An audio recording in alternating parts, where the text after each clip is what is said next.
품격 있는 아재, 아지매 여러분 안녕하십니까? 빨간 아재입니다. 오늘은 두 가지 소식을 전해드리겠습니다. 먼저 정경심 교수의 재판을 맡고 있는 송인건 부장판사가 오는 24일자 법관 인사에서 자리를 옮기게 됐습니다. 다시 말하면 정경심 교수의 재판장이 바뀌게 된 건데 이게 정 교수의 재판에 어떤 영향을 미칠지 한번 살펴보고요. 두 번째로는 조국 교수의 재판이 지난 1월 29일에서 2월 12일로 한 차례 연기됐다가 3월 20일로 두 번째 또 한 번 연기가 됐습니다.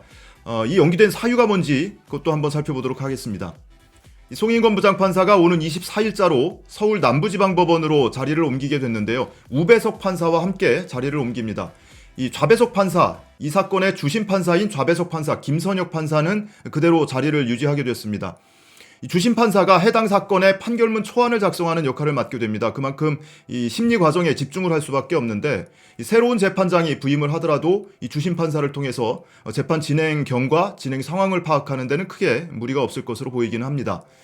사실 이 송인건 부장판사가 여러분에게 응원을 받았던 이유가 검찰이 그동안 시도했던 각종 꼼수를 이 차단하는 역할을 효과적으로 해왔기 때문이죠. 대표적인 것이 이 표창장 사문서 위조 사건에 대해서 검찰이 공소장 변경 허가 신청을 했었는데 송인건 부장판사가 이 허가를 받아들이지 않았죠. 공소장 변경을 받아들이지 않았죠. 공소 사실의 동일성이 유지되지 않는다라는 이유로 받아들이지 않았는데 이것 때문에 검찰한테서 굉장히 공격을 받기도 했고요. 또 하나는 이번 주에 있었던 정경심 교수의 3차 공판에서 있었던 일인데요.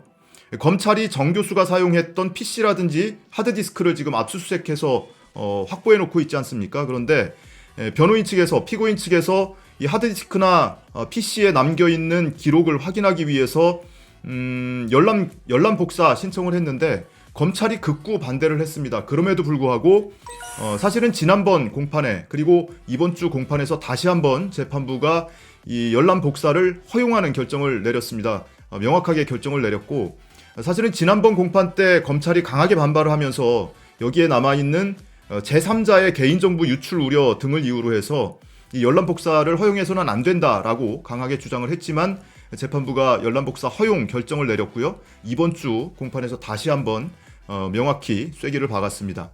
그리고 또 하나 더 꼽자면 검찰이 이 정경심 교수 사건에 조국 교수 사건을 병합해달라고 신청을 했었습니다. 그런데 이 송인건 부장판사가 물론 이제 합의부니까 좌배석, 우배석 판사와 협의도 했을 것이고 그리고 조국 교수의 사건을 맡고 있는 형사 21부하고도 재판장하고도 협의를 한 결과 사건을 병합하지 않기로 했습니다. 조국 교수 사건을 맡고 있는 재판부에서도 이 사건 병합에 대해서 동의하지 않는다. 이런 등의 이유로 병합하지 않았습니다. 이런 몇 가지 단계에 있어서 검찰의 굉장히 극심한 공격을 받았고 심지어 송인건 부장판사가 그대로 전보 발령되지 않고 유임이 될 경우에는 검찰이 재판부 기피 신청을 할 수도 있다라는 언론 보도가 나오기도 했는데요. 결과적으로 어쨌든 송인건 부장판사는 이렇게 자리로 옮기게 됐습니다.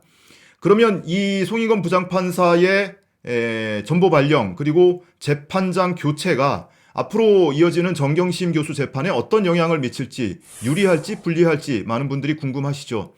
사실 지금으로서는 유리할지 불리할지 예단을 하기는 이릅니다.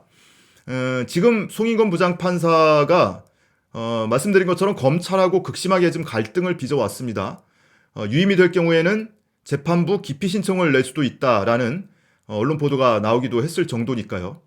그런데 나중에 이제 재판 진행이 끝나고 1심 판결이 어떻게 나오든 간에 만약에 검찰이 원하던 재판 결과가 나오지 않는다면 일부 유죄가 설사 나온다 하더라도 또는 전부 무죄가 나오든 그러면 검찰은 이 재판부의 공정성에 대해서 심각하게 문제 제기를 할 거고 이로 인해서 이 판결의 정당성을 훼손하려는 그런 노력들을 계속하려고 했을 겁니다.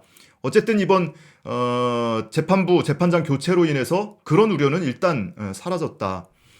그리고 사실은 이 재판도 결국에는 법과 원칙에 따라서 또 판사의 양심에 따라서 하는 거기는 하지만 결국에는 사람이 하는 일이다 보니까 이 재판부가 어떤 시각을 가지고 이 사안을 바라보느냐에 따라서 재판 결과, 판결 결과가 크게 달라질 수도 있기는 합니다. 하지만 앞서 송인건 부장판사에 이어서 이 재판을 맡게 될 재판장이 어떤 분이 이 재판을 맡게 될지는 아직 알 수가 없고요.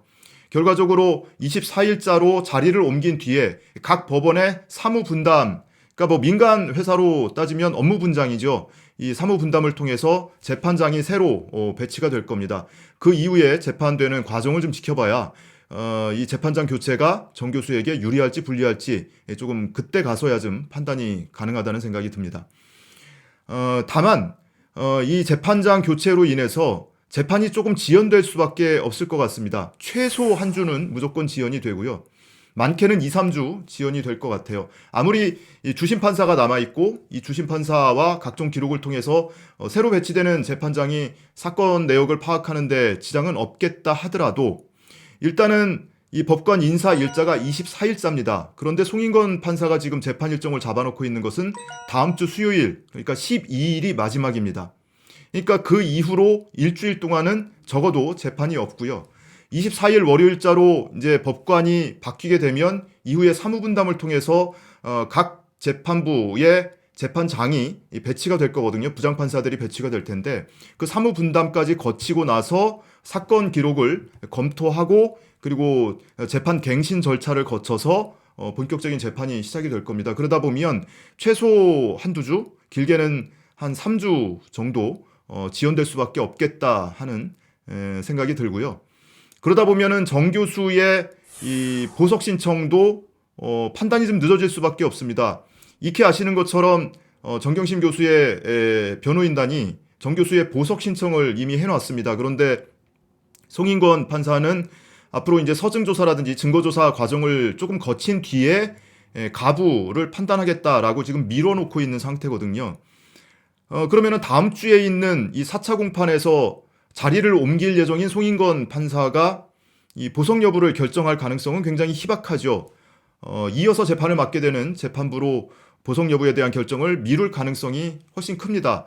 그런데 이후에 맡게 되는 재판부가 이 공판을 진행하게 되는 것은 한 2, 3주는 지연이 불가피하기 때문에 결과적으로 가든 부든 이 정경심 교수에 대한 보석 여부 결정은 늦춰질 수밖에 없다. 이렇게 보이고요.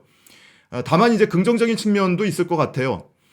앞서 말씀드린 것처럼 이 PC라든지 하드디스크에 대한 이 포렌식 파일, 이미징 파일에 대해서 변호인단이 그거를 이제 확보를 할 수 있게 돼 있거든요. 열람 복사를 할 수 있게 돼 있기 때문에 안 그래도 이전에 이 사건 기록을 검찰이 변호인단에게 제출하는 것을 굉장히 지연시켰죠. 그래서 이 변호인 측이 이 사건 기록을 검토하고 소송에 대응하고 하는데 굉장히 좀 지장이 있었을 텐데 이번에 이 포렌식 파일을 넘겨받게 되면 조금 더 한 2, 3주 시간적 여유를 가지고 꼼꼼히 한번 이 파일을 검토할 시간적 여유는 좀 벌 수 있게 되지 않나 싶습니다. 그래서 이런 측면으로 보면 피고인이 또 변호인단이 앞으로 이어지는 재판을 준비하는 데 있어서 유리한 증거를 확보하는 데 필요한 시간은 조금 더 벌 수 있다. 이런 점은 좀 긍정적인 측면으로 작용할 수도 있을 것 같습니다. 자, 그리고 조국 교수의 재판을 맡고 있는 김미리 부장판사, 형사 21부 김미리 부장판사는 그대로 유임이 됐습니다. 서울중앙지법에 발령을 받은 지가 2년이 되기는 했는데 이번에 전보 발령되지 않고 그대로 자리를 유지하게 됐고요. 다만 이제 법원이 정기 인사 이후에 사무분담 과정 속에서 물론 기존 재판부도 재판장도 변경될 가능성이 전혀 없지는 않아요. 아무리 전보 발령이 없다고 하더라도. 하지만 뭐 그대로 사건을 꾸준히 맡아가지 않을까 싶기는 하고요. 더더군다나 조국 교수 재판은 지금 1차 공판 준비 기일도 열리지 않은 상태거든요. 그렇기 때문에 재판장이 뭐 어떤 사람이냐라는 것이 이 사건에 있어서 크게 영향을 미칠 것 같지는 않고요. 다만 조국 교수 재판이 지금 1차 공판 준비 기일이 또 한 차례 연기가 됐습니다. 지난 1월 29일에 애초에 잡혀 있었어요. 그러다가 그날 조범동 씨 재판하고 일정이 중복되는 바람에 한 차례 연기됐거든요. 조국 교수 재판은 불구속 상태의 사건이고 조범동 씨 사건은 구속 재판이 진행 중이기 때문에 조범동 씨 사건을 우선 진행하는 관행에 의해서 조국 교수 1차 공판 준비 기일이 이달 2월 12일, 그러니까 다음 주 수요일로 한 차례 연기가 돼 있는 상태였습니다. 그런데 오늘 바로 한 차례 또 연기가 됐습니다. 3월 20일로 한 번 더 연기가 됐는데요. 기존의 이 사건 피고인은 3명이었습니다. 조국 교수, 그리고 정경심 교수, 그리고 노환중 부산의료원장 이렇게 3명이 피고인이었습니다. 물론 조국 교수는 11개 혐의로 1차로 기소된 이후에 추가 공소 사실까지 이제 얹어졌는데 노환중 의료원장 같은 경우는 조국 교수의 딸에게 장학금을 지급한 혐의로 뇌물 또는 김영란법 위반 혐의의 공범으로 기소가 돼 있었죠. 그런데 여기에 백원우 전 민정비서관 그리고 박형철 전 반부패 비서관 사건도 병합이 됐습니다. 조국 교수에 대해서 추가로 기소하면서 이 두 개 사건도 백원우, 박형철 두 비서관에 대한 공소 사건도 조국 교수 사건과 병합이 됐습니다. 최근에 이 청와대 함영수사 사건에 대해서 13명을 검찰이 무더기로 기소했죠. 그런데 그것과는 별개로 울산시장 선거 개입이라든지 청와대 함영수사라든지 이 중앙지검이 기소한 사건과 별개로 동부지검이 기소한 사건이 있었습니다. 유재수 감찰 무마 사건. 이 사건에 대해서 백원우, 박형철 이 두 명을 조국 교수의 공범으로 기소를 했었거든요. 그래서 이 사건만 똑 떼서 조국 교수의 사건과 병합을 했습니다. 그러면서 3월 20일로 한 달 이상을 지금 추가로 연기를 했습니다. 이 조국 교수 재판은 또 한 차례 연기가 됐지만 다음 주에 관련 사건 재판은 줄줄이 예정이 돼 있습니다. 당장 월요일에는 조국 교수의 동생 조건 씨 그리고 오촌 조카 조범동 씨 재판이 예정이 돼 있고요. 수요일에는 정경심 교수의 4차 공판이 예정이 돼 있습니다. 관련 내용은 현장 방청을 통해서 여러분께 지속적으로 공유해 드리도록 하겠습니다. 오늘 영상이 유익했다 하시는 분들은 좋아요 그리고 아직 구독 안 하신 분들은 구독 눌러주시고요.